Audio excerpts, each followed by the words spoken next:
Good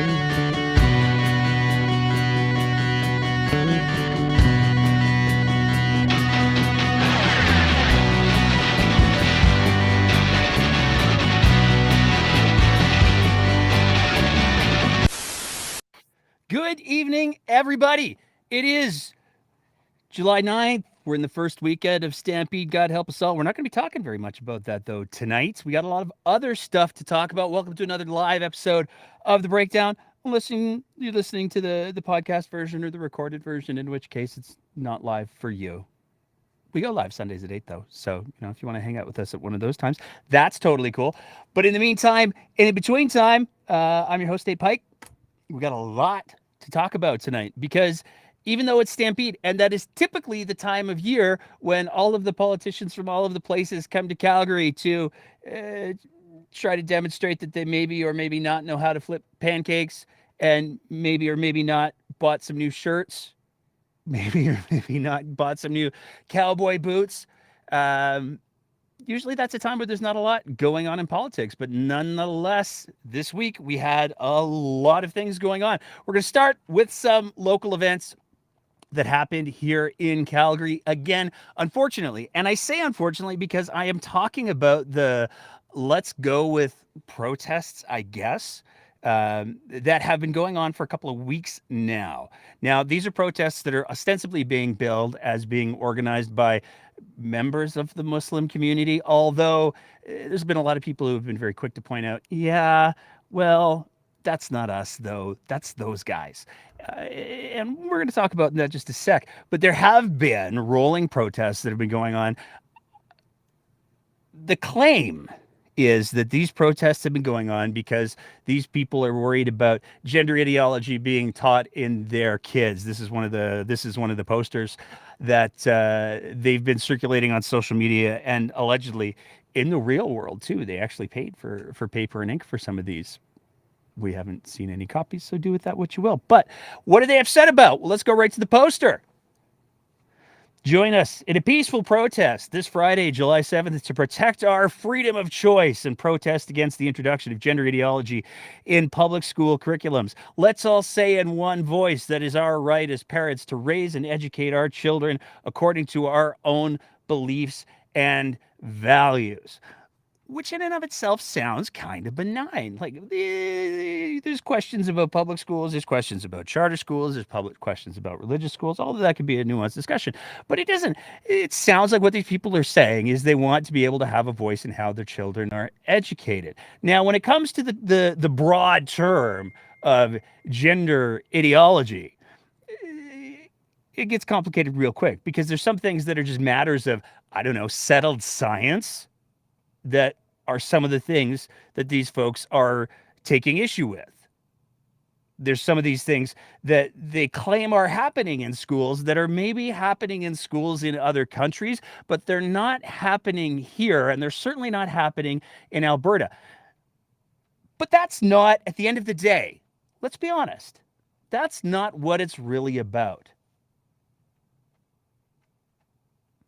And one of the questions that they asked at the rally on Friday was, and this is a quote from the Facebook page, "Where is our faith-based leaders? Yes, where are they?" And then they had a full speech, which we're absolutely not going to play here. We're not actually going to play any video from this protest because there's nothing really redeeming that was said in the video that we've seen.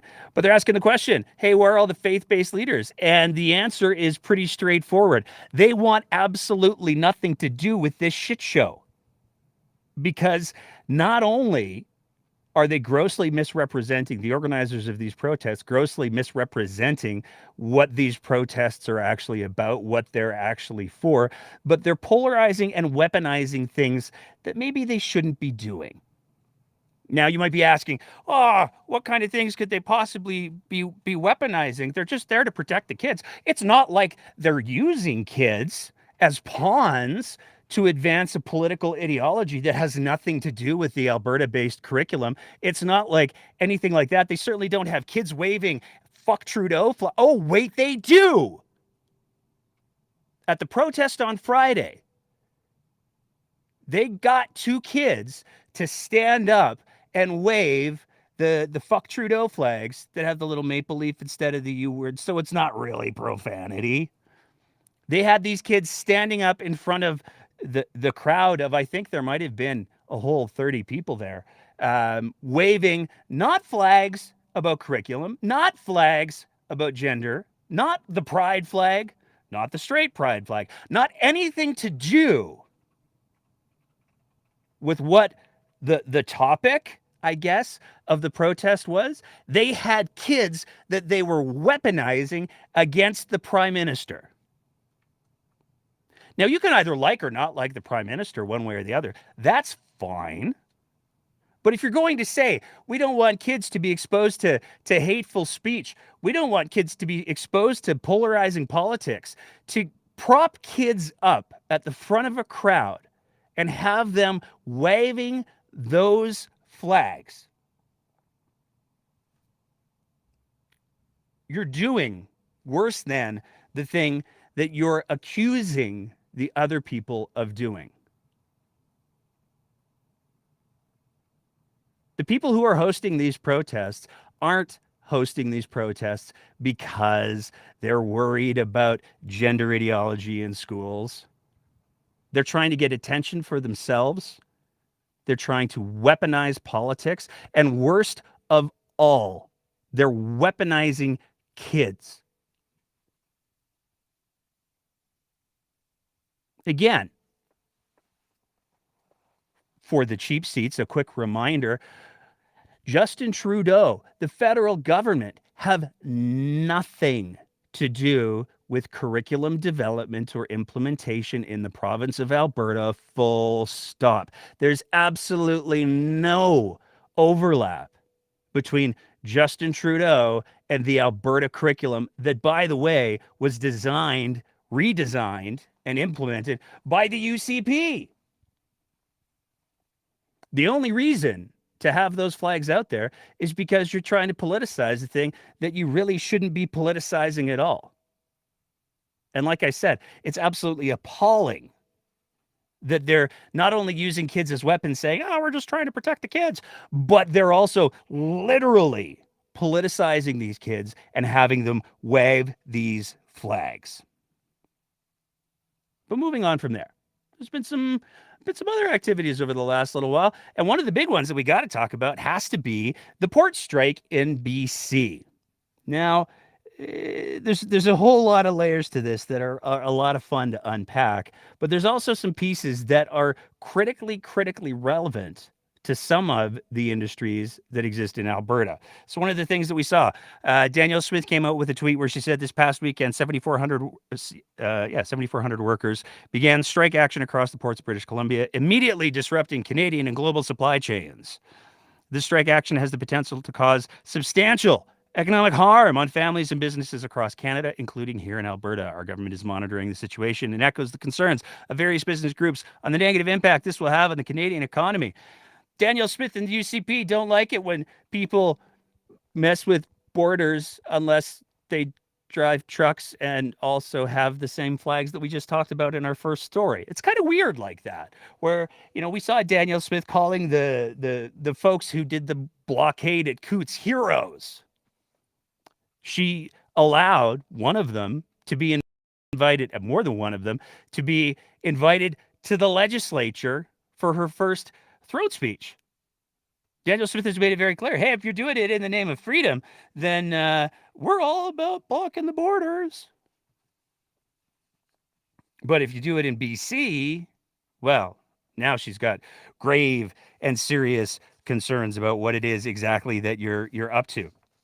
And it wasn't just Danielle Smith. We saw letters from a couple of ministers who expressed their concern. One of them, whom was in just the perfect little taste, Devin Dreeshen. They wrote to the federal government saying, "Whoa, you can't mess with the borders. We didn't see any pickup trucks. Those look like boats. You can't mess with the borders with boats. Only pickup trucks." I'm paraphrasing a little bit, but that was the conversation. So it begs the question, what's going on? What's the deal with these border blockades? Not even border blockades. What's the deal with these strikes? Why is it happening? And there's three main issues. that have led to these strikes. It's worth noting, as we're going to talk about in a second, that there's been some talks that have reopened. But there's three main issues that have caused this little situation to develop. The first one has to do with the different ports have been outsourcing more and more maintenance stuffs that happen at these ports. It's not necessarily the biggest one, though. The next one that they're deeply concerned about, and anybody who's been paying attention to the cost of living in BC, this should come as no surprise, has to do with the cost of living in BC, because the cost of living in BC only continues to go higher and higher and higher. You can't turn a newspaper or an online news website. You can't flip through it without seeing a story about, hey, there's this garage shack that just sold in Vancouver for like $2.5 million because the real estate situation is so out of control over there. So cost of living is another one of the really big reasons why this strike has happened again. These are all employees who have said, hey, you know what? We're not able to make ends meet based on what you're paying us here. Maybe you could try, I don't know, paying us a little bit more while you're making all that money. And the employers have said, or we couldn't. Let's try that. But where this gets, and there's obviously some overlap that exists between, hey, there's people working in industries who aren't able to make ends meet anymore. There's some overlap between, let's say, BC and Alberta. Let's say folks who work in the shipping industry in BC and maybe the oil and gas industry here in Alberta. There's lots of folks that are having trouble making ends meet while oil and gas companies are pulling in record profits. But that's not the only place that the similarities exist, because one of the other big concerns is something called port automation. And this is where jobs that have historically been done by people are now being done by computer programs or robots or machines, all of that kind of stuff. And there's a lot of debate as to how the automation piece is going to work. But one of the big things that has been happening with the automation process is, instead of there being as many full-time jobs that provide security as there were in the past in other ports that have gone through this automation process, there's a lot more casual hours. There's a lot more part-time hours that exist. People have a harder time accessing benefits, which brings us right back to the cost of living argument. Now, one of the conversations that continues to exist in the province of Alberta around oil and gas is the fact that we've seen the same sort of automation happening. And we've seen more and more jobs get eliminated because of automation. So there's a lot of overlap here. And when you consider that, when we're talking about the cost of living, when we're talking about the automation processes, it kind of makes a bit of sense why Danielle Smith and the UCP would say, whoa, whoa, whoa, whoa, we don't want people striking because of that kind of stuff. Because if they get away with that in other places, they might try to do something like that here. We definitely don't want to see that happen. But it's worth noting that these negotiations have been going on for quite some time. And in these workers' situations, the only way that they could get the attention of the employers to come back to the table and really think about, hey, maybe some of these things, maybe do need a bit of wiggle room on these things. One of the reasons why people argue there's a whole reason for having unions. One of the reasons why they do it is because, it kind of works. We saw just a couple of days ago, there was the announcement that there was labor negotiations that were resuming. And they were resuming because all of the workers said, hey, we're not going to play this game in the way that you want us to play it anymore. We're going to do some of the things that we're legally, by the way, allowed to do. And it worked. So that's what the whole port conversation, the whole strike thing is all about.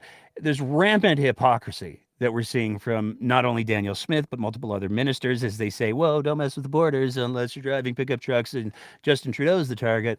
But there's also a lot of overlap potentially that exists between the type of industry and the type of job action that we're seeing and the oil and gas industry here in Alberta. One of the other things that definitely made the headlines this week had to do with the Manning Report. So for those of you that don't remember, one of the things that Danielle Smith campaigned on with her leadership race was she said, you know what, this COVID thing, man, we got so much wrong. Lives, livelihoods, the most discriminated against. It was all so very tragic. There should have been something more that we could have done to prevent it. If I get elected as the UCP leader and I become the premier of Alberta, I'm going to have a commission. We're going to have a panel that's going to find out what are the things that we could have done to make the whole COVID experience a little bit easier on everyone, which is a wild thing to say when you remember we're talking about a pandemic. This is a natural disaster on a global scale. When we start to get into that, well, how could we have made it a little bit less inconvenient? That's a pretty wild position to take. But even more wild is who she chose to put together to do the panel report. None other than her good old friend, Preston Reform Manning. Now, Preston Manning has had some opinions about the whole COVID situation. And before Danielle Smith brought him in to run her panel, her inquiry, he was actually trying to put together his own. And he'd actually written a preliminary report, I guess we could call it. We like to refer to it as fan fiction here, because what he produced was a fictional work, Hunger Games style, describing here's what a COVID panel could look like, and here's how it could lead to massive political change in a better world as all of the freedom fighters join together to form one big party and we take over Canada forever and it'll be delightful.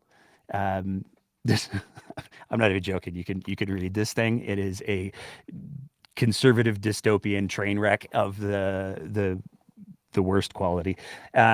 But he produced this whole thing, and Danielle Smith said, hey, you know what? How about instead of you having to do all the fundraising to put together your national panel, what if I just gave you $2 million and you could keep $250,000 for yourself? How would that go for you, Preston? And unsurprisingly, Preston said yes.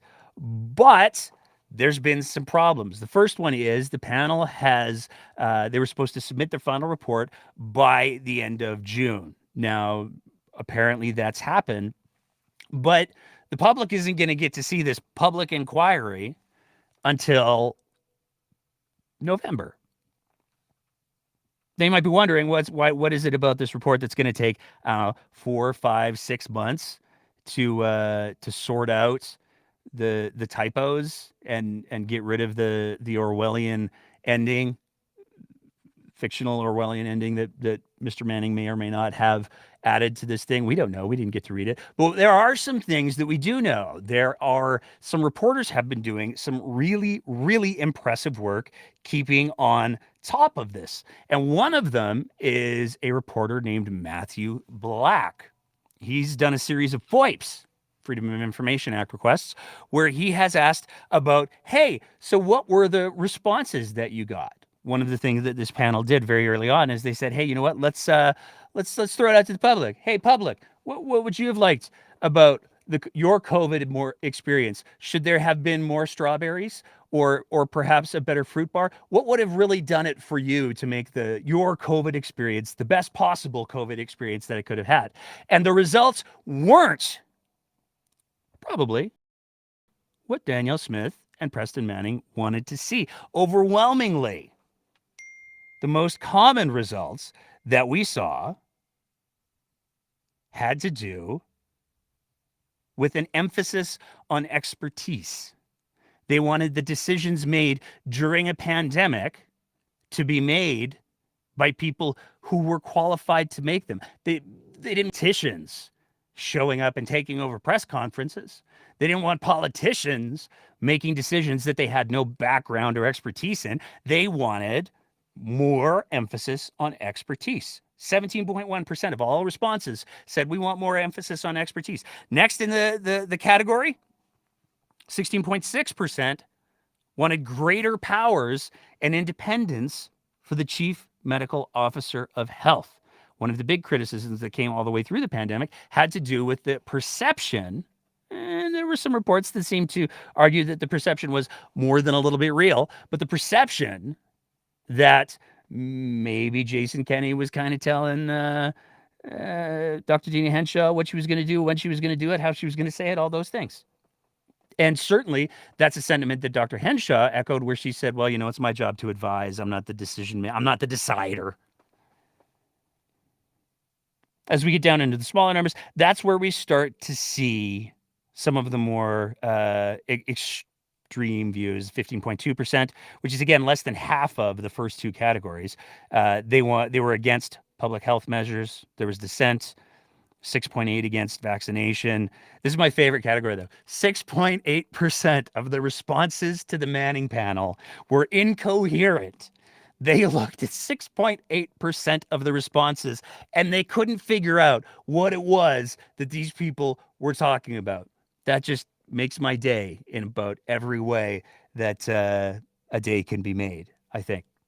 It's going to be fascinating to see what comes out of the Manning Report come November, right before the Christmas holidays. It's almost as if they're trying to bury it because it's not going to give them what they wanted. It's so strange. Moving on from there, though, starting to get into some of the bigger conversations of the evening. We saw a couple announcements from Danielle Smith this week. She announced that she was going to be, the Alberta government was signing an agreement to bring a recovery center to both Tsuut'ina and the Siksika nations. This is kind of a big deal, and it comes on the heels of a profoundly tragic news story. Now, that profoundly tragic news story that I'm talking about is one that has to do with the First Nations life expectancy. This was done by Danielle Paradis. It's always those. I'm trying. We'll go with Danielle Paradis because I feel like the S is silent. It's probably one of those S's that's just wanting me to think it's silent. That's going to come from me. She's a well-respected, longtime reporter on First Nations and Indigenous issues, and she put together a story where she talks about the fact that First Nations life expectancy has actually dropped significantly. I'm going to read a portion of the story here. Between 2015 and 2021, the life expectancy dropped a shocking 7 years for First Nations men and women living in Alberta, due in part to drug poisoning deaths. In 2015, the average life expectancy for a First Nations man was 67. Today, that has dropped to 60. For a First Nations woman, it's gone from 73 in 2015 to 66 in 2021. And for context, the life expectancy of a non-First Nations man is 79. For a non-First Nations woman, it's 84. I want to just say that with those First Nations numbers in there. A non-First Nations man life expectancy is 79. Today, for First Nations folks, it's 60 for First Nations men. For non-First Nations women, it's 84.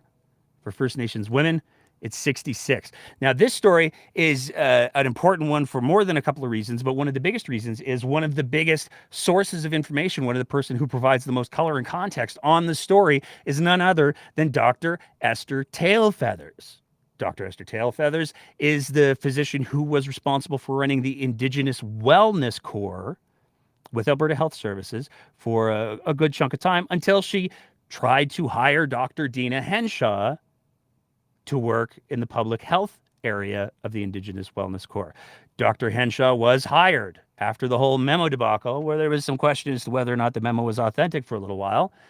And then somebody at the very, very tippy top of the chain of command, we're not sure who, that information hasn't been public. We haven't got our FOIP requests back yet. Somebody made the decision, you know what? Maybe we just don't hire her then. Dr. Esther Tailfeathers and another high-ranking AHS official resigned over that overreach. We've seen physicians saying that this is a profoundly dangerous precedent for the government and whoever made the decision to set, because it basically says, hey, you know what? If the government doesn't like you, you're not going to get the jobs. So there's that. But it's on the tails of this story that that we saw the UCP and Danielle Smith make the announcement that they were going to be creating these new recovery centers that were going to be informed both by conventional medicine as well as traditional methods to the different areas. 75 new beds in each of those. But that's not the only bad news that came in regards to the conversation of opiate overdoses and all of the rest of that stuff. There was more record numbers that came out as well from Alberta Health Services in regards to overdoses and the number of ambulance trips in Alberta. And it's bad. I mean, we talked about this on last week's episode, when you take a look at the month, it was really bad. We were setting record numbers, and it turns out, if you take a look on the far right end of the screen, it's just getting so much worse. And there's a lot of different reasons why this is happening. But one of the biggest ones has to be the whole conversation around the question of safe supply. One of the big stories that's finally starting to get a little bit of traction is the reality that it's not so much the opiates that are killing people, because there's tools that have been put in place, like Narcan kits, to help prevent people from dying from opioid overdoses.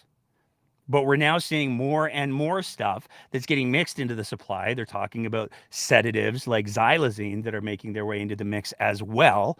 But despite all of that, Danielle Smith absolutely refuses to even consider the possibility of looking at safe supply. Now, on last weekend's episode, we did a whole big segment where we talked about how wrong it is for Danielle Smith to say there's no such thing as safe opiates, because it turns out there are. They get used in hospitals literally every day.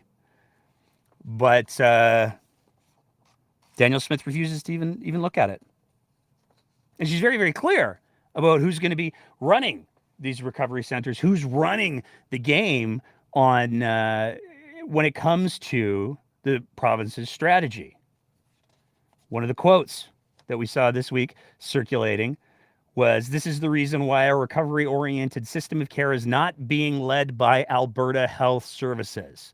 Our recovery-oriented system of care is being led by the Ministry of Mental Health and Addiction. It's being led as well out of my office by my chief of staff, who she claims is an expert in recovery-oriented system of care approach." Now, let's be clear. I can't believe that she continues to flog this idea that her chief of staff is an expert in recovery-oriented system of care.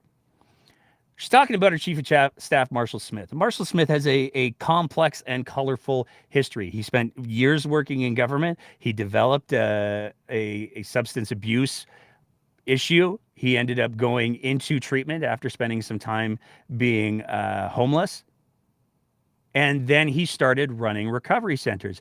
And if it had just been he was the administrator, and again, administrator, he wasn't the person doing the treatment. He was the administrator of those facilities. So it's kind of like there's a manager at the Subway. They're not usually the one making the sandwiches.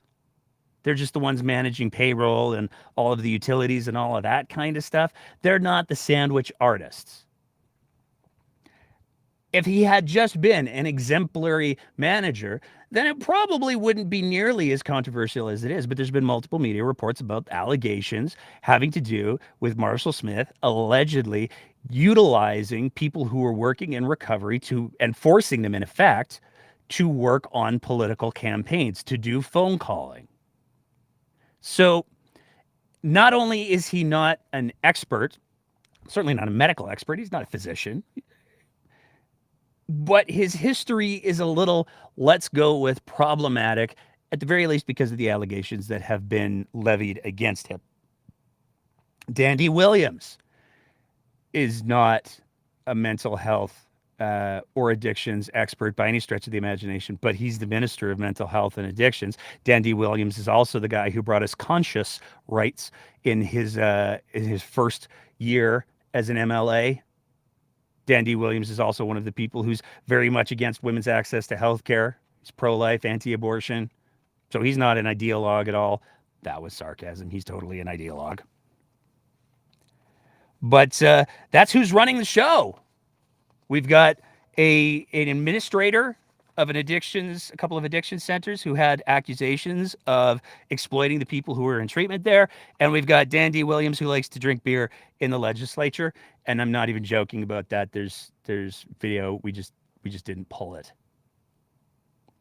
But while these press conferences were going on and Danielle Smith was answering her questions about the recovery center, we had, it hurts every time I have to do this. It hurts me on the inside. I remember growing up, there was a columnist. I can't really call him a journalist, but he was a columnist. He had gusto. He had a really cool hat. He kind of fit every cliche that you can imagine about that intrepid reporter.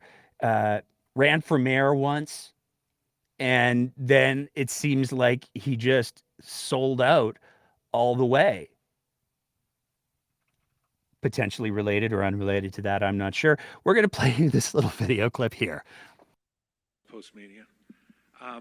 Premier, on the CBC story, as it was happening, as it was being reported, as it was being written and broadcast day after day after day, at that time, in real time, can you describe for us how you were feeling then, back then, as this was going on? Not how you're feeling now. Now you're feeling vindicated, but how did you feel when you were in the middle of the hurricane? Well, I can tell you it wasn't just me. I mean, the CBC was defaming me. They were defaming my Premier's office staff. They were defaming the independent members of the nonpartisan public service. They were defaming the Crown prosecutors. They were causing lack of trust in the process of administration of justice. They're creating turmoil in our caucus. And they were, and I think they ultimately created distrust in the media, because the general public looked to the media as a trusted source, yes, to hold government to account, but also to be printing information that's true. And they didn't in this case, and I wish that they had corrected the record more quickly, but at least they have, and that's why I feel vindicated today. Oh, there's so much to unpack here. So much to unpack here. But Rick Bell threw the softball. Danielle Smith, the CBC, they retracted things. You got to be feeling good about yourself. You got to be feeling vindicated. Smith got to do the, I was the victim here. It's really unfortunate. And now nobody should trust the media. It was a train wreck. So what are we talking about here? We're talking about the CBC story that came out on January 19th of this year. Now, there's a lot going on here, and we're going to try to make some sense of some of it. Back in January, CBC published a story where they said they hadn't seen any of the actual copies of the emails, but they were told by people on the inside who they believed to be extremely reliable sources that they had authenticated. These people ostensibly told the CBC that there were emails, or there was some form of communication that occurred between the Premier's office and Crown prosecutors to try to pressure Crown prosecutors to drop charges or to minimize charges against people who were involved in COVID-type situations. Now, let's remember, it's not just those folks with the CBC article that said that Smith allegedly did those things. Smith said it herself, no less than 3 times on video. Once on audio. She was very, very clear. She talks to Crown prosecutors all the time. She's been asking Crown prosecutors these questions. So it's not as if CBC was pulling this stuff out of left field entirely. Danielle Smith is on video. We could pull the videos up right now. Danielle Smith is on video where she said, I talk to Crown prosecutors. I constantly ask them if they should be pursuing these cases. Now, Danielle Smith tried to diffuse that at the time by saying, oh, well, but you know what? I spoke imprecisely. And then everyone went, that's pretty imprecise, pretty consistently. Hopefully, either you or one of your staff would say, hey, maybe don't say that you're breaking the law on camera. That might be a great way to spend your weekend, practicing not saying that you're breaking the law on camera. But it wasn't just that, because we also saw the leak that came out of the whole phone conversation between Danielle Smith and Artur Pawlowski, where she expressed her great admiration for the work he's done. This is, by the way, the same pastor who said that it was the gays that caused the floods in Calgary in 2013. It was God's punishment for all of the gays. That's the person who Danielle Smith expressed great admiration for. But she also said, you know what? I'm going to talk to the people. I'm going to see what I can work out for you here, Artur. I'll get back to you. These are all things that happened. There's no question as to whether or not Danielle Smith said that she was talking to Crown prosecutors regularly, because she said it. There's no question as to whether or not she said she was going to look into Artur's case, because she said it to Artur and the whole thing's on video. There's no question as to whether or not she said these things, because she did. But there was an ethics commissioner investigation, in part because of some of the things that were Danielle Smith had said publicly, but also in part because of the CBC story. Well, we saw this week, CBC issued a rather long statement. An earlier version of this story, published on January 19th, 2023, referred to emails allegedly sent by a staffer in Danielle Smith's office to the Alberta Crown Prosecutor Service. Based on testimonies by confidential sources, CBC News at the time described those emails as challenging prosecutors' assessments and direction on cases stemming from the Coots border blockades and protest. An editor's note was added the following day to specify that CBC News had not seen the emails. On May 18th, 2023, Alberta Ethics Commissioner Marguerite Trussler released a report that included an investigation of an allegation published by the CBC that a member of the Premier's staff emailed a Crown prosecutor about a case before the courts. Trussler reported that she found no evidence of such an email, adding that she can only come to the conclusion, based on the evidence that she has, that no Crown prosecutor was emailed directly about any of these cases. At the same time, Trussler found that Danielle Smith had contravened the Conflict of Interest Act in an interaction with the Minister of Justice and the Attorney General in relation to the Coots charges, for which Smith has since apologized. The kind of was me editorializing there. After the Ethics Commissioner's report was released, CBC reviewed its journalism and re-interviewed a number of sources and parties to the matter. Confronted with the Commissioner's report, our sources have insisted that Crown prosecutors felt political pressure regarding the Coots cases, but they were not able to confirm that the emails they originally described were sent directly from the Premier's office to the Crown. As such, we have updated the story and related pieces, removing references to direct contact between the Premier's office and prosecutors, which the Premier has vehemently denied. CBC regrets reporting direct contact by email. Now, let's take a step back for a second, because, again, there's some things that we have to deal with. What that retraction says is that CBC has no proof that there was contact by email. Fair enough. In the original story, they said that there were emails. Here's where it gets complicated. This is not, first of all, a vindication of Smith. We're going to be really clear about that in just a minute. But more to the point, as we've said on the show, and as many other pundits have noted, there's lots of other methods of communication that get used. Charles Rusnell did a full piece where he talked about the fact that through freedom of information requests, as well as talking to people who were inside of the UCP government, the UCP government figured out very early on that it was better to not use the standard and accepted and FOIPable methods of communication, and instead there was a whole program that existed in regards to how to use programs like Slack or WhatsApp and how to delete things so there was no track. So the first problem that we have to deal with here, the very first problem that we have to deal with, is that we're at a point where we literally have no way of knowing whether or not there was any communication, because we have a government that actively engages in subterfuge to try to hide their tracks. That's documented.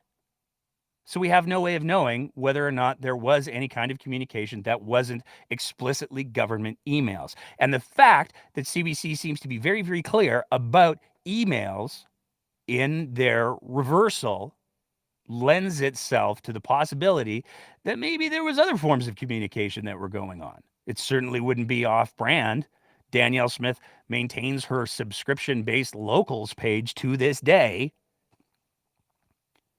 So we have a government where we know we can't trust how they're communicating with each other. And that's a real problem. Whether or not there was any communication that occurred between anybody involved with Danielle Smith's office and the Crown Prosecutor's office using any sort of non-governmental email, that's almost secondary to the fact that we know we have a government that's doing its best to pull the wool over everybody's eyes.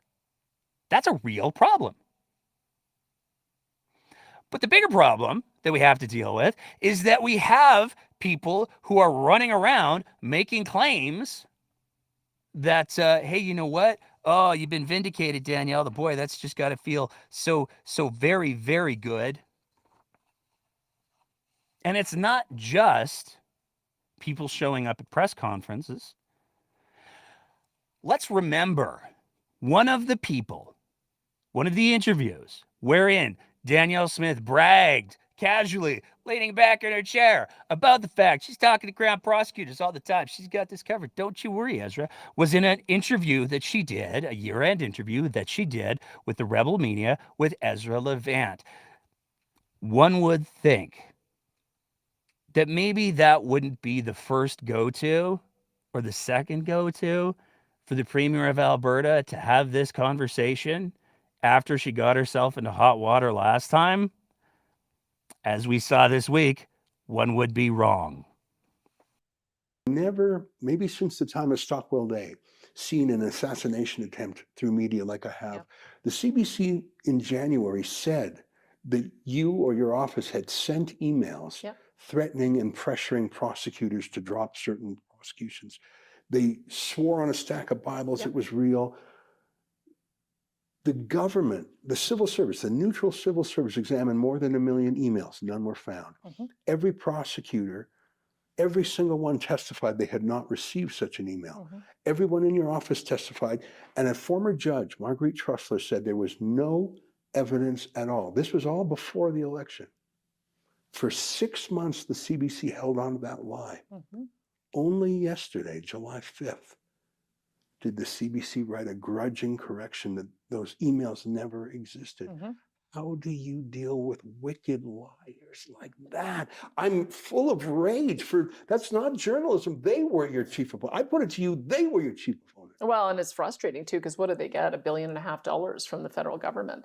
And so they have the ability to do those kinds of stories, stick with them as long as they did, lie, and then, as you point out, grudgingly acknowledge that they lied and retract the story. I feel vindicated because at least we managed to get them to acknowledge that their story was just frankly untrue. It's After now the election, that is election interference by a government agency run by Justin Trudeau. Tell me I'm wrong. Election they interference. had an opportunity, and we tried to give them the opportunity to acknowledge, especially after we did the email review, that the emails didn't exist, and they chose not to. Well, let me ask you a question. I remember when the CBC sued the Conservative Party of Canada. And if I recall, it was Andrew Scheer who was the leader at the time. And he still went on CBC shows. Yeah. And I thought, have you no self-respect? They're suing you and you're going on the show. So let me ask you, Premier Smith. The CBC lied about you for 6 months. A wicked lie that did great damage to the reputation of prosecutors in Alberta. Claimed that they were corrupt in some way. Yeah. They aimed for you. They also had collateral damage in the Justice Department. Do you think you should still deal with the CBC as a news agency, or do you think you should deal with them as a kind of Trudeau super PAC? Well, they certainly smeared everyone. They smeared me. They smeared all my office staff. They smeared the independent public service. They smeared the Crown prosecutors. And they gave ammunition to my opponents to smear me some more. I mean, the NDP should also apologize because the NDP also went on. Are you still going to do sit-downs with the CBC? Like they came to kill you. I'll have to talk to my team about that. Yeah, I mean... You know what I've done? I will take their questions in a mediated forum because I do a lot of press conferences, and I think that's fair because I want to be the type of person who will take questions from everyone. But it is, I mean, I do have to consider if they aren't prepared to be fair, accurate, and balanced. if they're really only interviewing me in order to get ammunition to be the official opposition, I'm going to have to keep that in mind every time I answer a question from the CBC. There's so much there. I know I keep saying that tonight, but there's so much there. Now, we're not going to play the clip from because it's not really germane to this conversation, but we're not going to play the clip where Smith talked about making Alberta an island, which is I wish I was joking, but I'm not. You can find that on our Twitter, on our Instagram, and on our threads, because we're there now too. All the cool kids are, I'm told. But getting back to this clip, Ezra Levant started out. The only thing, personally, of merit that Ezra Levant said in that particular screed, I believe, my own personal opinion without any evidence whatsoever, other than just objectivity. The only thing that he said that was of any value is, how do you deal with wicked liars like that? Because so much of what that clip was not only straight up bullshit, but it was a deliberate and willful attempt to mislead people into believing that Danielle Smith had somehow been vindicated. He called it an assassination attempt by the CBC, which right out of the gates, we're ascribing motive. By calling it an assassination attempt, you're not just saying, hey, you know what, the CBC screwed up. It's not like the rebels ever gotten any facts wrong. Wink, wink, nudge, nudge. But by calling it an assassination attempt, you're putting motive to that, saying that this wasn't just a mistake in reporting. This just wasn't just a mistake in phrasing. This wasn't maybe just a mistake in the story. This was a willful and deliberate attempt by the CBC to take Danielle Smith out. He says the Smith story was untrue. That's not true. We're going to come back to the comments that Margaret Tussler made in regards to the story about Smith being untrue, because for Ezra Levant and the rebel media, and more importantly, for Danielle Smith to allow him to present it as in she's been vindicated, not only is it a completely inaccurate portrayal of what happened, but let's remember that Danielle Smith had to apologize in the legislature just recently. There's nothing that speaks to the sincerity of an apology like completely gaslighting the entire province about what it was that you had to apologize for.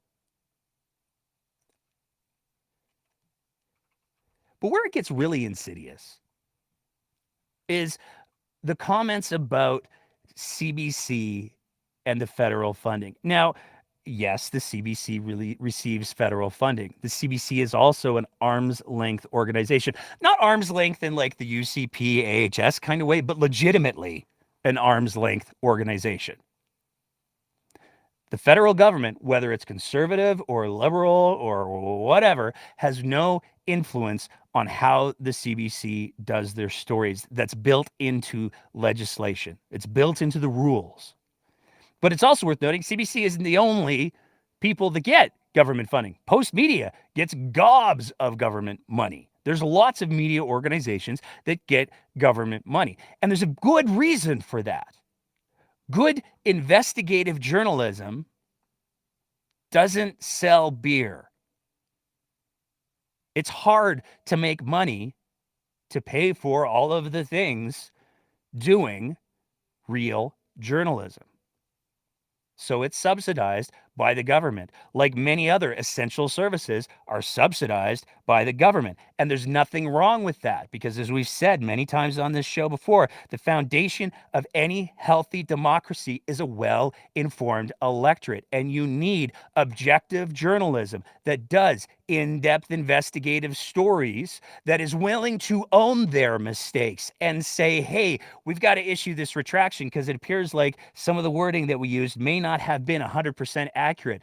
Let's be clear. The CBC has taken more responsibility for their role in this whole thing than the Premier of Alberta has.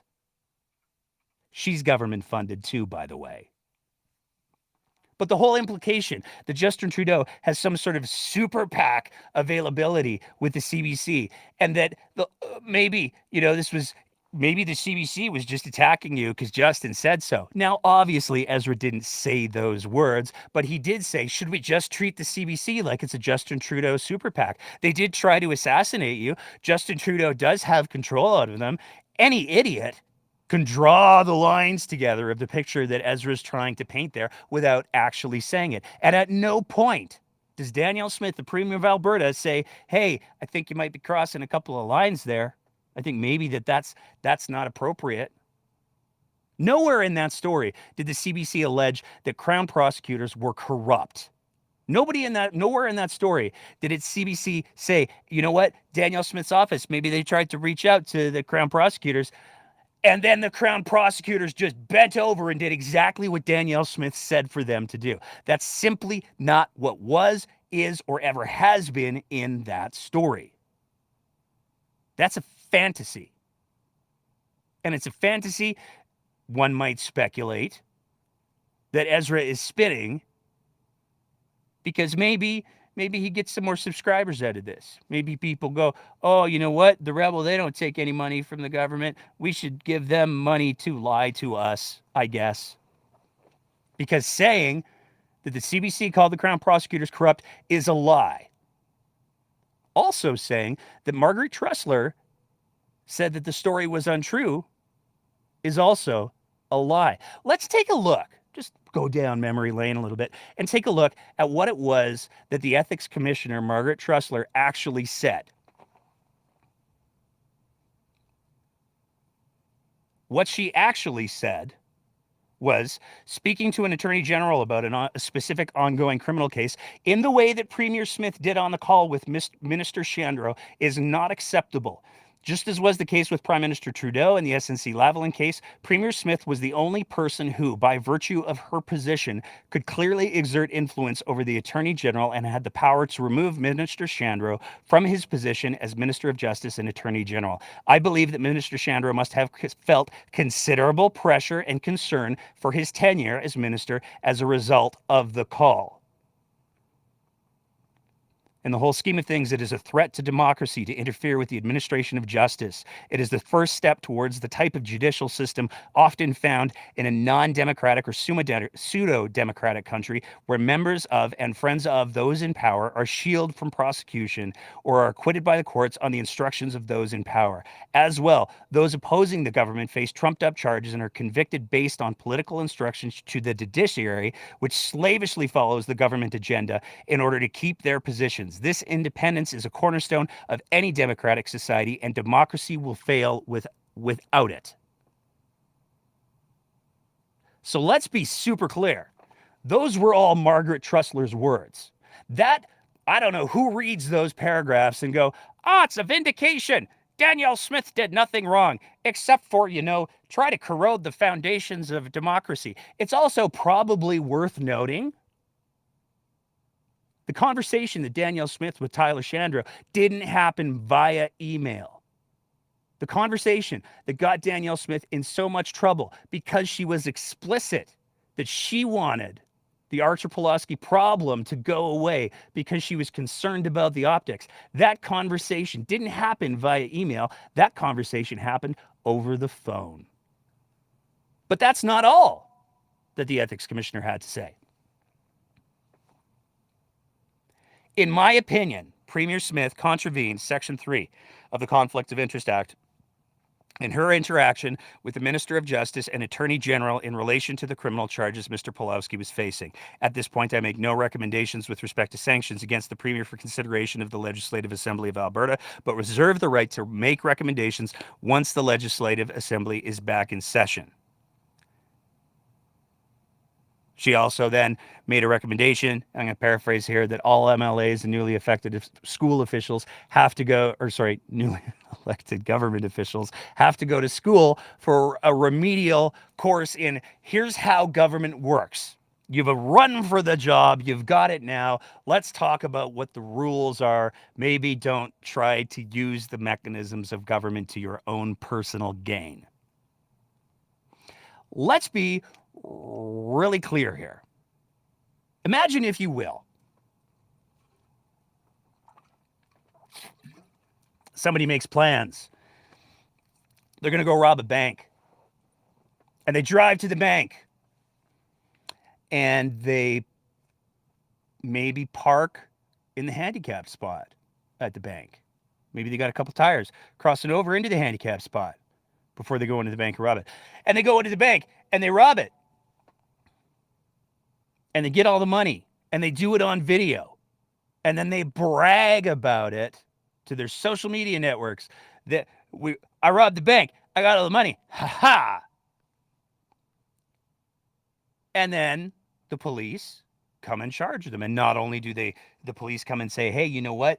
Yeah, you robbed the bank. You're on video admitting you robbed the bank. Probably shouldn't have robbed the bank, but also we're going to give you a ticket for that parking job that you did out there, because one of our officers he heard that when you parked initially before you robbed the bank, you'd actually parked in the handicap stall. This is what we were told. So we're going to give you a ticket for the handicap stall parking job because you're not handicapped, so you don't get to just park in that stall.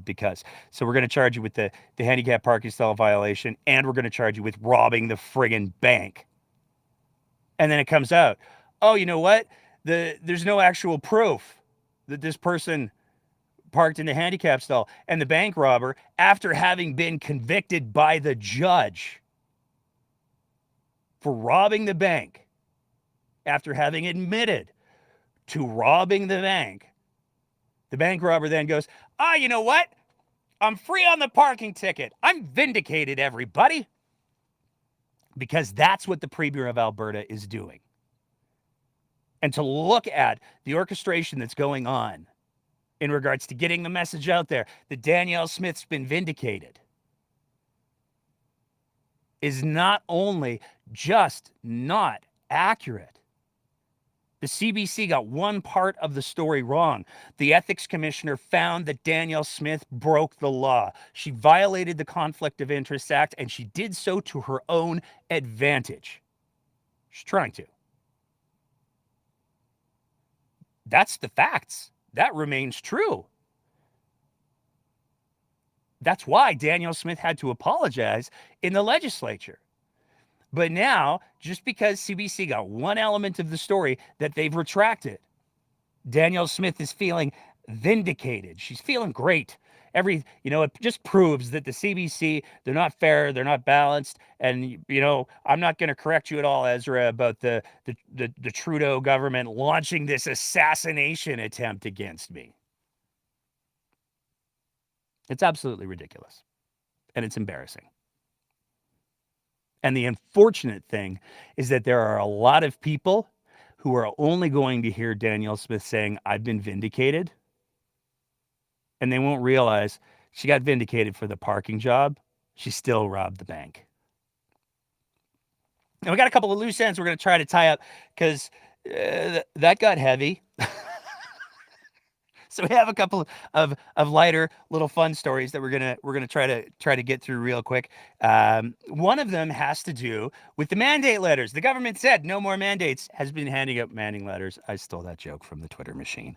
But one of the things that happened when Danielle Smith had her government previously is she issued mandate letters to all of her ministers and said, here's your job. Here's what you're supposed to do. And you would expect that all of the ministries being of equal importance, especially given that we saw these major announcements in regards to treatment and the opioid stuffs that are going on in these new treatment centers, and we're absolutely not going to do safe supply. You would think that might be maybe a ministry that would get its mandate letter, but it is Stampede Week, and Danielle Smith has been busy. So far, there's only two. The first one we saw come out on the 5th, and this one went to the Honorable Matt Jones, who is the Minister of Jobs, Economy, and Trade. And it's pretty banal, honestly, as mandate letters go. There's no set up an Alberta police force. There's none of that. But then just a couple of days ago, we got another one. And this one is for R.J. Sigurdsson, who's the Ministry of Agriculture and Innovation. And there was one thing that kind of jumped out, because this is this is very clearly a little bit of a, let's call it a middle finger towards the federal government. And that has to do with exploring ways to encourage increased nitrogen production in our petrochemical sector to reduce costs and improve availability of fertilizer for Alberta's farmers. Now, you might remember just a little while ago, there was a great big furor over a proposed program by the federal government where they were looking for farmers to voluntarily um, decrease the use of nitrogen based fertilizers.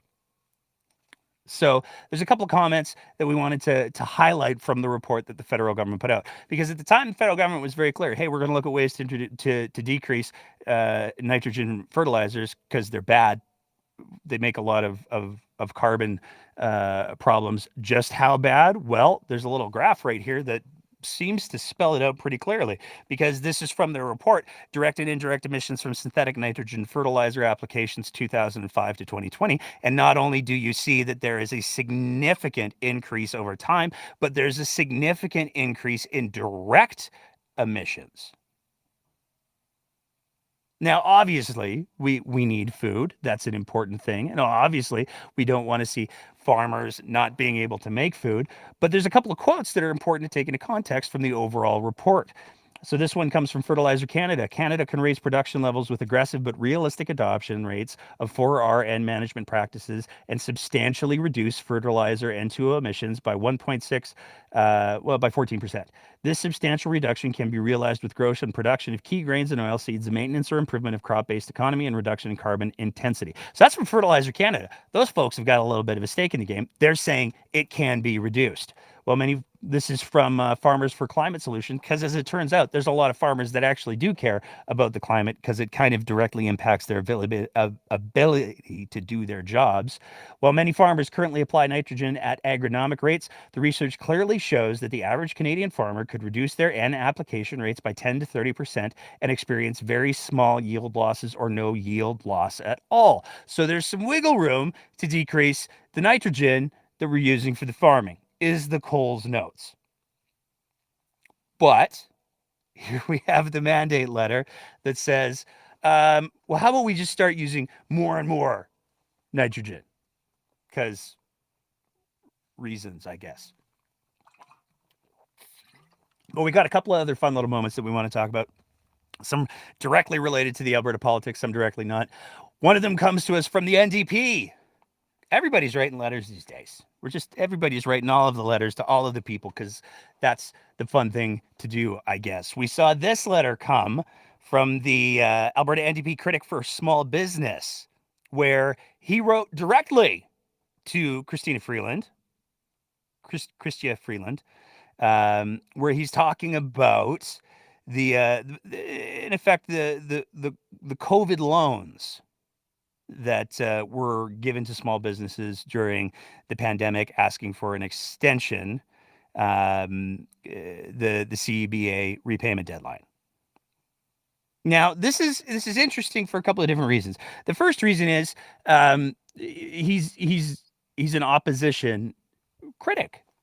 One would think that if you were trying to, I don't know, play politics with it, maybe you would write to the minister responsible for that area first, one of the ones who maybe got his mandate letters this week, and you would say, hey, you really need to petition the federal government to do this stuff because there's all these small businesses, they're about to get screwed. Let's work together. Let's be collaborative. You're the government. You're the one in charge of representing Albertans on this file. You were elected to do so. Why don't we see if maybe you write yourself a letter?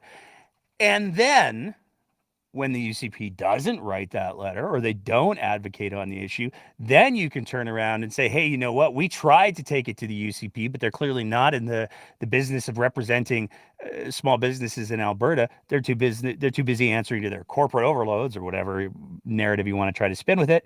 And then you write your letter. But no, we're gonna skip all of that. We're gonna go direct to the exercise in profile building or attempt in profile building, and we're gonna publicly release this letter ourselves with all of the no authority and weight that it carries.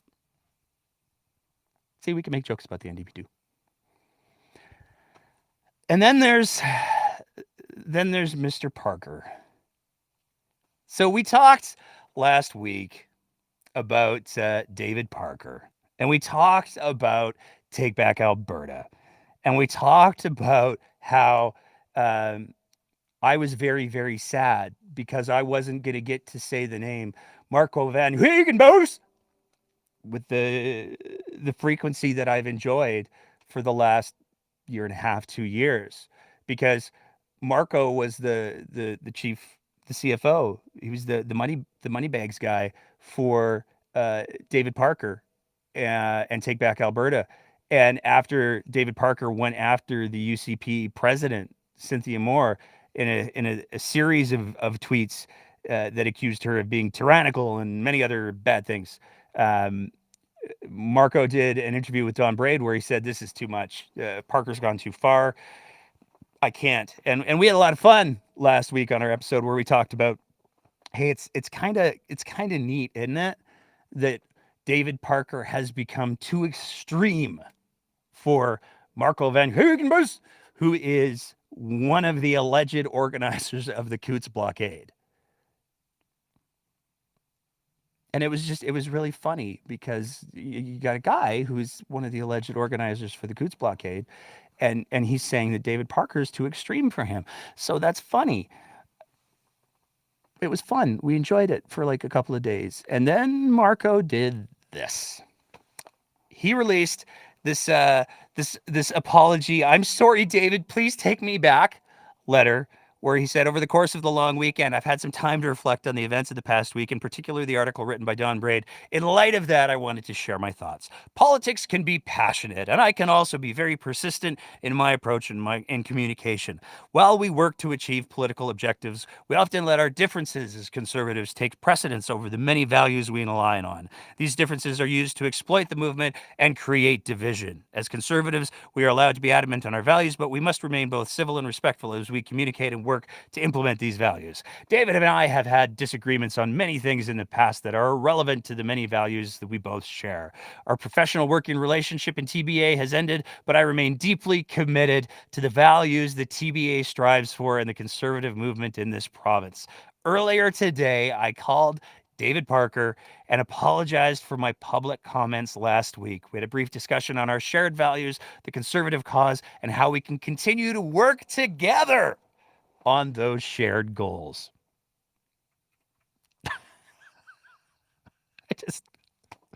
I can't with these guys anymore. It's just so ridiculous. It's so dysfunctional. It's fantastic. That's our second to last. Hopefully it gives you a little bit of a giggle story. But the tweet of the week, the one that we knew we had to end our roundup on this week before we open it up to the floor with the Twitter Spaces. So if there's anybody in the Twitter Spaces and you want to share some thoughts, you want to tell me what I got wrong, yeah, maybe you want to say something nice, or maybe you just want to offer up a big old fashioned stampede, yeehaw, as is the fashion, then you could absolutely just go ahead and tap in a sec. But before we do, I almost want to call this like the tweet of, with Twitter ending, apparently, I don't know, we're going to be there till the lights go out, just because. But we're also on the new threads as well. We haven't figured out how to broadcast on that yet. I don't think they let you do that yet. If they do, we'll be broadcasting there too. But it almost feels like the tweet of all time came just a couple of days ago. And this was a tweet that came from none other than Artur Pawlowski. "Breaking news, the Calgary police have issued a warrant for Nathaniel Pawlowski, the son of the persecuted pastor Artur Pawlowski, that is facing 10 years of imprisonment for delivering a sermon during the truck convoy." And went on with a bunch of other stuff. And then they got a picture of Nathan Pawlowski. I was Artur Pawlowski's kid. And I mean, I love that Artur's speaking in the third person in regards to his Twitter account. But the reply from the Calgary police: "A check of our systems show no warrants, and we are unaware of any active investigations involving this individual." I know there's a lot of people who have concerns about policing, and there's for sure times where there's questions to be asked. But the Calgary police crushed it. They absolutely crushed it with this tweet. I'm gonna frame this. I may this may be my next shirt. I'm trying to decide. I don't know, but it's absolute gold. Anyways, that's the end of our roundup. Now we're gonna do the transition to the comments, the open mic. So if you are somebody who is on the Twitter Spaces and you have some thoughts that you want to share, all you have to do is click on the little microphone finger in the bottom left hand corner, and then you can tell me how I'm wrong. And I see we have a familiar name who's at the top of the list of speakers tonight. So I'm gonna open it up and welcome back to the show for the first time in a long time, none other than Politico and pundit Sarah Biggs. Sarah Biggs, what's going on tonight? Hi. How are you doing? Oh, I'm in my best life. Well, that's good. Best Yeah. lives. Are you enjoying the stampede? I am enjoying the hospital. That's less fun than the stampede, I imagine. I mean, It I don't know. keeps I try to avoid the stampede. I've been in Calgary long enough that it's like, oh, stay away from the radioactive place, but that's not great. well, it's when you do what I do, like during Stampede, especially like the big firm events and all that, is where you usually do your connections for the year, right? So we'll see when the doctors will be willing to let me out. Well, there you go. But I've been watching everything with such like a different eye for the past 3 weeks. I can imagine. I David Parker, can we just not anymore? That dude. Fuck. The Marco, like, I'm sorry, baby, please take me back. Someone got a good spanking last week, and I was like, "Ooh, that one hurt." But no, I just wanted to say hi. But it's apparently us women voters will be voting conservative because Polyev went through puberty and decided to grow pecs. Hey, I mean, But I really want to know what shade of foundation he's using because I want to compare notes. I see, really do. I'm kind of torn on the makeup thing, and I say this because, like, I don't have a problem with No. anyone wearing makeup. I feel like he could use some remedial lessons. Like I don't I've received a few DMs on the show where people have been like, "Oh, Nate, you look a little flushed. Maybe throw some foundation on before you go on." And it's like Yeah, then I'd have to clean it up. it's Um overrated. But it's the hypocrisy, right? Saying that, Trudeau was getting all the votes because he was a good looking guy. And now they're trying to transform Podiev into that Dollarama version of Tom Cruise. And they are trying to blatantly fool us in daylight, make us believe that he's a changed man. I just love the shirt. That was my favorite part. Was like he Ugh, got the makeup stain on the one shirt, and like again, I'm not going to give anyone grief about wearing makeup, no, but no, that's the not what I'm doing. But the rush the to get to the hypocrisy. second shirt and then do the public presentation with the second shirt that still had the visible creases because it had just come out of the packaging. Like I don't know how you get any more peak Calgary Stampede than look, my cowboy shirt still has creases in it. It happens to everybody, but the narrative the far right's trying to run right now is fascinating to watch. It really is. That's fair. It truly is. They're trying to manipulate the media, and like he changed his voice. He's wearing contacts now. But at the end of the day, are we going to buy into this? I have questions. I know I won't, but they're just assuming, and especially like the female voter base will be dumb enough I to think be you like, also have to oh, take a look at the source of that argument though, because like oh yeah, but I spoke to other people as well, and it's kind of the living argument right now in the background as well. Yeah, that guy is super cringe, super cringe. not saying, Like just saying. he needs to find a new hobby. But it has been a fascinating week. There's a lot of stuff. I was keeping an. I don't know if you remember last summer when True North dragged a here in the mud because she attended the Israeli breakfast Yep. and called her liberal. I'm still waiting on True North to call all of the UCP ministers liberals because they were at the Israeli breakfast yesterday morning. It's just the false equivalencies are just absolutely fascinating. And the hypocrisy is hitting like a new low. Oh, I don't know if you were listening in when I did my little Ezra Levant the Rebel rant there, but Yeah, I've been listening to the whole thing. it is like I don't know how Ezra. I mean, he said he's not a reporter, and as one not a journalist to another, I mean, I play with puppets and I still have standards, and I don't know how he can say, "Oh, what they did wasn't journalism," and Marguerite Tressler exonerated you. You must feel like, how could you ever take the CBC seriously again? And it's like, dude, the Rebel is the same outlet that literally. I've seen the screen capture, and I went back and actually verified it, and I remembered it, but I was like, but was it really? And they did like the 10 things that one of their pundits on the Rebel platform through the Rebel Twitter said the 10 things that I hate about is Israel. The 10 thing, and the others, the tweet was actually the 10 things that I hate about Jews. And so like, I don't know how Ezra gets to claim the moral high ground on determining what is or isn't journalism in any way, shape, or form. Because like, I mean, he testified in court that he's not. It's fascinating because I've been taking for the past, I would say 6 to 7 weeks. I have other mandates that do not involve politics per se that I've been working on. Like I was in London a month ago. I went travel, work with great people, but what has been fascinating to watch is that from afar is that there is no bottom. Oh, there's totally not. There's the bottom that we had, the bar was so low that now it's not even a fucking thing anymore.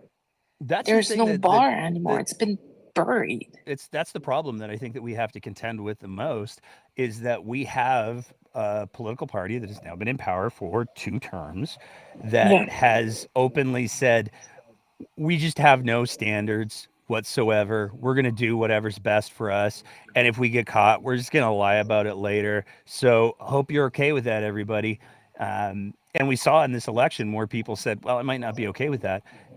But the reality is that that's where we are right now. So when it comes to questions of, hey, I mean, we tweeted out a thing earlier today where we got a tip from a fairly not inconsequential source that they're lining up the shot to put Madhu in as the deputy minister in 6 months once his cool off time is finished. Well, have you noticed Shandro's tweet yesterday? I did. I have questions. More than one. But I suspect that Shandro's not building that. Like, my prediction would be Shandro's not building that for a government role. He's building that more for a business role. And there are already rumors circulating that his good buddy, Mr. Kenny, and maybe the Voldemort is already setting him up with a board position with a major international company. Oh, somewhere. Shandro is the kind of guy that's going to be taken care of. Yeah. Right? Madhu, on the other hand, is a total different story. Absolutely different. Shandro managed to kind of save his butt towards the end. But one of the problems that we're facing too is that the opposition sucks right now. And I don't know. I don't know how to wake them up anymore. I really don't. We have not seen a whole lot of Rachel recently. Probably they got the memo. We've seen a lot of Shannon Phillips though. So that's going to be interesting to watch, see what is going to happen on that side. But from what I'm seeing from the opposition right now is that they have learned nothing from the campaign. Well, it's like that. I when I saw the letter come out from the small business critic, being like, I wrote Chrystia Freeland directly, and I bet one of her aides is probably going to read it too, It was just such a it was so obviously performative and profile building, and in no way actually trying to represent small business owners, that it was just like, man, y'all aren't even trying. When are you going to start trying? It's going to be a lot of swing and misses for a while. Um, unless they start cleaning the house and really trying to change things, I don't think we're going to really see things change. Because from what we've seen so far, they're not willing to make any changes inside the house. So the same problems will keep repeating themselves, right? So we'll see what's going to happen, but it's going to be interesting. I think, yeah, I keep going back to there's that old curse, may you live in interesting times, and I think that we're going to get a no shortage of interesting going on for the next little while. Now, maybe I'll be back, taking a break from politics right now, but maybe I'll stop by. There we go. My husband's listening right now. The spaces is always open. I have not seen him in like a month, so I barely see the kids and my husband. But anyways, you take care. Yeah, Let's talk in a week or two, see if something happens. Let's keep watching. Absolutely. I'll come back and whine. Perfect. Well, thanks for popping in, Sarah, and I hope you feel better soon. Talk to you later. All right. Bye. All right, we're going to bring in Tammy now. Tammy is a longtime speaker for the show as well. So, Tammy, what's going on tonight? Oh, goodness gracious. Polyev and his... Okay, I'm a sci-fi fan, so we do a thing called cosplay. Okay. I don't know if he was cosplaying somebody from Wham or cosplaying a cowboy, but either way, he was doing it really, really poorly. And like, I heard somebody say Bono. They were Bono. They thought he was trying to do Bono. Yeah, Bono would fit. Yeah, is this gonna? I don't know where he's thinking. Like, maybe he's not. But do you really think the kind of folk in Alberta that support Polyev are not looking at him and going, "Holy crap, he's all the nasty expletives that these kind of guys normally use about gay guys and cross-dressers." Because honestly, they react that way when we dress up as Star Wars characters or as Mr. Spock with our ears on. They think we're all morons. So Star Trek to me has always been like a highest ideals kind of thing. I don't get it. I really don't. I mean, people compare it going, "Oh, well, Trudeau looked like a normal kind of urban family man hanging out in his best shirt." It was, he's not a cowboy.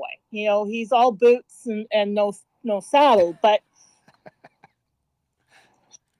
and I can say that honestly because up until my second stroke, I was still riding my horse, so I'm allowed. But I'd believe Trudeau on a horse before I'd believe Polyev on a horse. Honestly, I looked at the way he was sitting in that saddle and I was kind of going, "Oh, I hope they got a really nice tame for him." Because, yeah, yeah. So that was my thing on Polyev. And then, of course, my stroke has taken the second thing that I wanted to talk about was a Danielle Smith thing. And of course, I try to block Danielle Smith from my mind as much as possible. But I don't know. Sometimes I look at it and go, as it's the thing I've said with all of the lying and the hiding and all of that stuff. It's the thing that as a kid, that my parents said and that I said as I got older. at least back in the old days of the Conservative Party in Alberta, you didn't like what they were doing all the time, but you didn't worry that they were like literally almost out to get you. And now they just don't care. They've got them, everybody, it feels like they've got so many people wrapped around their finger that now they know they can do whatever the heck they want to do and they'll get away with it. Yep, I don't disagree with you. I mean, I take a look at even back in the Redford days. Yeah. There were some definitely exploitive things that happened, and there were definitely some abuses of power that happened. But there was like none of this just every day gaslighting Albertans. Yeah, because that's all they do now. It's like we have a group that gets together of friends that get together on Monday nights, and we're doing sci-fi things. We're playing video games. We're playing role-playing games. You know, I'm an old sci-fi. There used to be a place in Edmonton or a house in Edmonton, and it was called oh shoot, my brain is not, well, we called it a slam shack. Everybody there was either sci-fi fans or fantasy fans, and most of them were university students, and we'd all get together and do really just goofy things, you know, hang out. But I get together with my group now, and I can't help it. I start going politics, and the guy across from me, Bill, goes, "No." And I'm like, but he's like, "No, we're here to have fun, not talk about the insane place we all live." And I'm like, he goes, "I'll come next week and we can do the bitch session about it. But That's right important, now, though. we're here to just have fun." It's important to be able to have those spaces where you do just have fun. And I mean, like we talk about on the show all the time, we talk about the importance of making sure that you're having these conversations with people, and it's absolutely true. But at the same time, the self-care piece and the making sure that you're still enjoying life is critically important. I have a cheesy little above ground pool in my backyard, and I spent a good hour and a half last night just sitting on this floaty that was slowly deflating and just loving life. And you have to be able to do stuff like that. It's important. Yeah. I believe that. Yeah, it is. It is really important, especially, I mean, I'm lucky.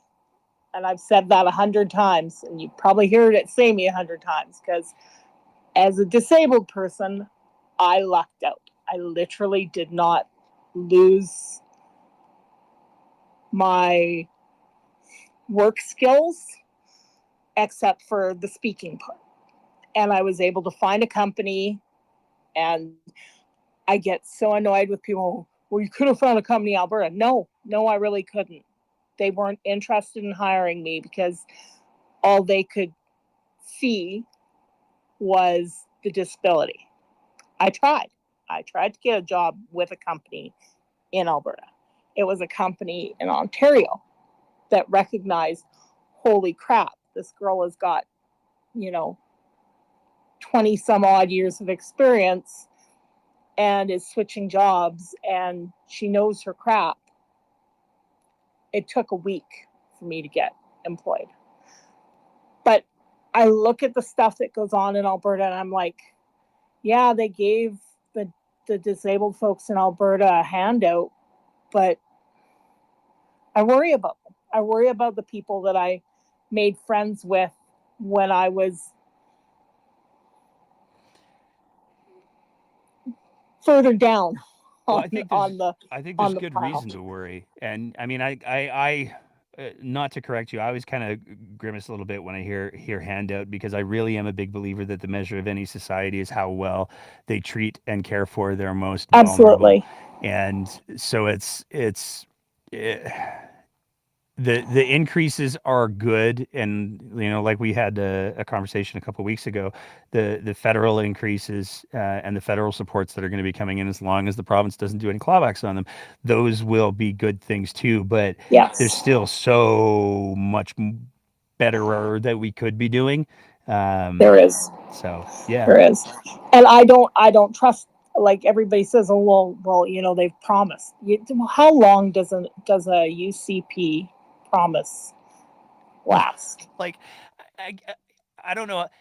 I feel like we talked fairly in depth tonight about the Rebel Media interview and the straight up lies that were foisted during the course of that interview, and lies that were allowed to go unchallenged or were amplified by the premier of the province. So like I feel like there's a good reason to look at the law, a lot of the people who are involved with the government or leading the government, and go, I don't know if I should believe you at face value. I know. I agree. And I look at those people. I look at those. I'm going to call them a faction. Those folk that support them, and I am not. And this might be going off on a side tangent, but I'm not Christian. I'm a Wiccan. But when I look at them, and they're always pushing these Christian values stuff. Well, one of the major Christian values, not being a Christian, but having studied and read and everything else, is charity and taking care of people. But yet they seem to think, and I've said it to other folk before, that charity is literally you make sure they have a Christmas dinner, and the rest of the days of the year, do they care? Yeah. You're not wrong, Tammy. Anything else you want to throw into the mix? Nope, that was it. You guys have a great night, and we'll probably meet again next week. Sounds good. You have a good week. Stay safe. I'm going to take. It looks like we've got one more speaker. I feel like I'm playing dangerous games with the Twitter machine right now. So we're gonna see how this goes. And I'm gonna reiterate for all of our listeners as well as the speaker. We do have some rules: no hate speech, nothing like that. Don't be vile. But if you got something to add, then it's cool. So we're gonna add in this speaker, and we're gonna see what they have to say. What's going on tonight, Spider-Man? You expected Spider-Man, but in fact it's me, the Junker. I've hacked into Spider-Man's Twitter.com account, and I'm going to use his Twitter.com account to take over all of Alberta. Alberta will belong to the Junker, for I am the Junker. I don't know what that means, man. I am... I've hacked into Spider-Man's But you Twitter, haven't. His Twitter.com real Twitter account. handle is still there. This is I'm. disappointing. It's. I think we're gonna say goodnight to Spider-Man because he seems a little broken. It's the Junker. I hacked into his account. Yep, that's the end of that. I had a feeling it was going to go south, and I deliberately left a pause in so I could edit it out after. And I'm kind of glad that I did. But for all of the live listeners, there's that little treat for you. This is the spiel part. I'm gonna clear the room a little bit. Got to make a couple of announcements. We have a episode coming up that I'm really excited for, where we speak with Jonathan Luscombe, who is the organizer of the Lacombe Pride Society. Jonathan is one of the people who has been sort of at the forefront at the whole conversation around the formerly a UCP candidate who said the horrifying things about trans kids, Jennifer Johnson.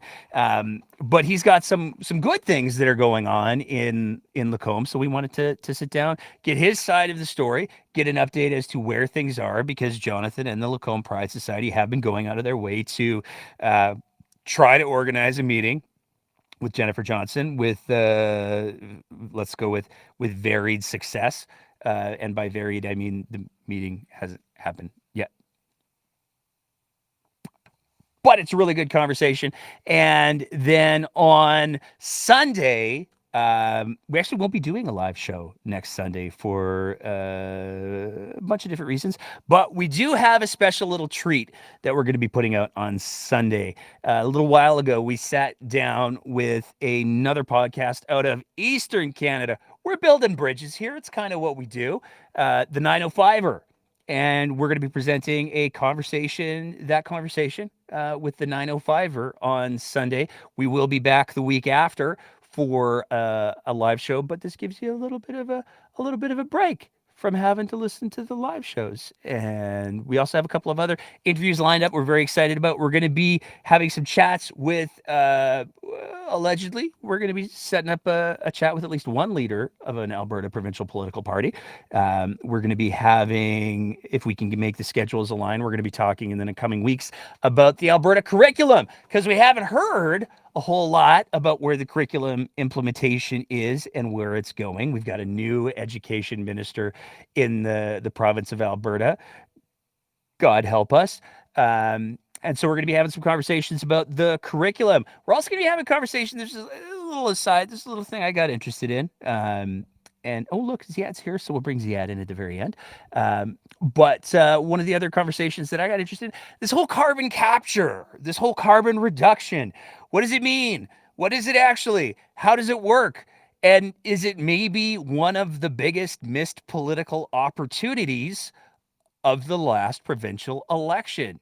I have had a couple of conversations with a couple of folks, and it kind of leads me to say, yeah, I think it kind of might have been. I think we might have whiffed the ball on there because maybe we didn't think that Albertans were sharp enough to understand it. But we're going to be having hopefully a conversation with Markham Hislop about that, as well as a series that he's doing on the rather problematic state of oil and gas in Alberta. So we got lots of stuff we got lined up. It's going to be a busy little summer because we're expecting that when the legislature goes back into session, we're going to have no shortage of things to talk about.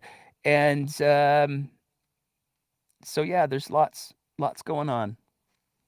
Lots going on. And we're going to get the last little, the comments of we're going to wrap up the evening with longtime commentator and blood pressure raiser, the incomparable one and only Ziad Fazal. Ziad, what's going on tonight, my friend? Hi, Nate. Thanks for having me on. Yeah, I was able to listen to most of your spaces live. I had to rewind a bit and catch up because I was busy at the beginning. I have lots going on over the summer as well. As you know, there were some things that I was discussing with you that I had to stop discussing publicly because I was doing things under the scenes from a regulatory and a law enforcement side. And so there'll be a few more things that I'm doing there that may become public without me going on a breakdown, but may become public because of that sort of work I'm doing.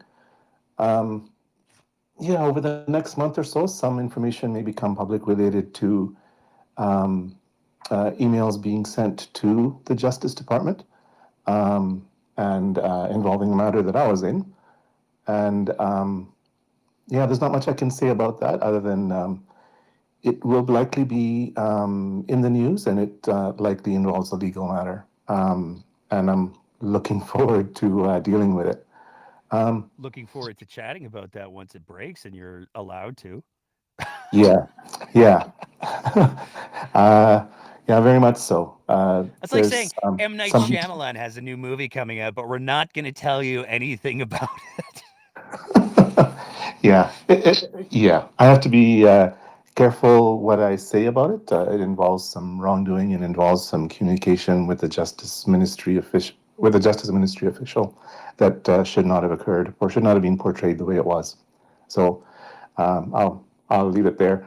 And I think some of you know, over the last couple of months, I've had both my mom die in March and then my dad die in June. And so I've been a little bit low key, but their deaths allow me a little bit more freedom in being able to pursue regulatory matters and law enforcement matters without having to also chase my monthly bills or work for my monthly bills as well. So I might be a more effective advocate over the next couple of months because of the freedom being given to some of my time as a result of my parents passing and leaving me a little bit of savings to live on while I pursue some important work that's 70% done or 80% done and is half finished. You know, some of the things that we've discussed on your show that I then couldn't continue to discuss because I had regulatory work that I had to finish. Very cool. So yeah, maybe that's my M. Night Shyamalan voice. I don't know what he sounds like, but there's some mystery going on, and I look forward to resolving the mystery when matters become public. Excellent. Well, anything, as always, any way that we can lend support or provide you a platform, you know where to find us, man. Thank you. Yeah, some of these matters are a little intricate, might take a little bit longer to explain, and you've always been great about giving me the forum to make longer explanations, I was just when gonna I'm say, making there's sense nothing and I wrong have with the doing a evidence full behind me. episode. So,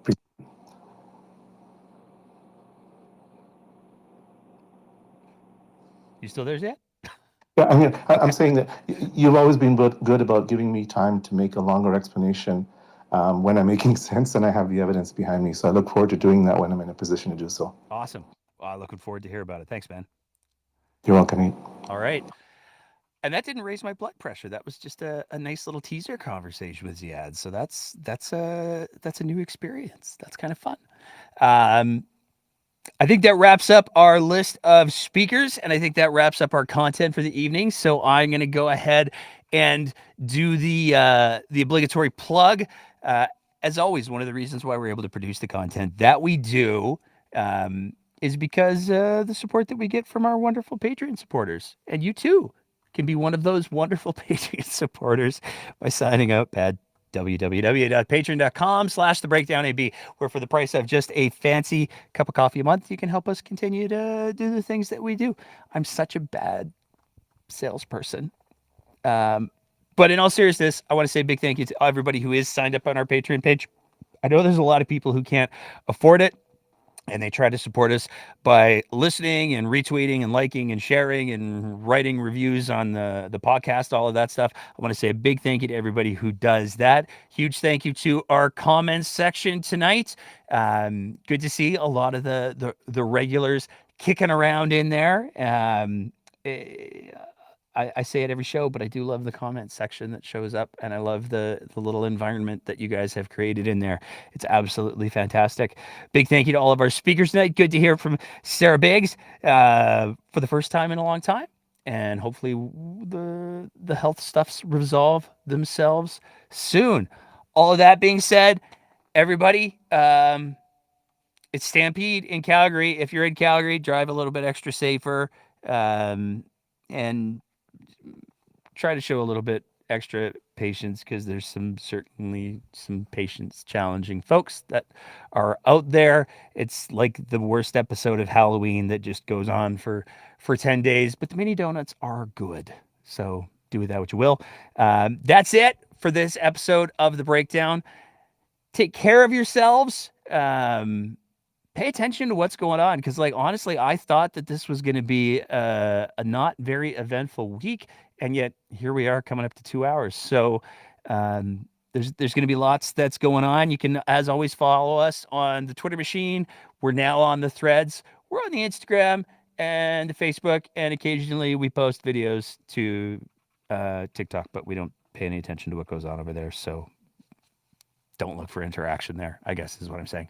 In the meantime, and in between time, look for our interview conversation with Jonathan dropping on Wednesday. That'll be up for all of our Patreon sponsors tomorrow. And we will see you live again in 2 weeks. In the meantime, keep the conversation going.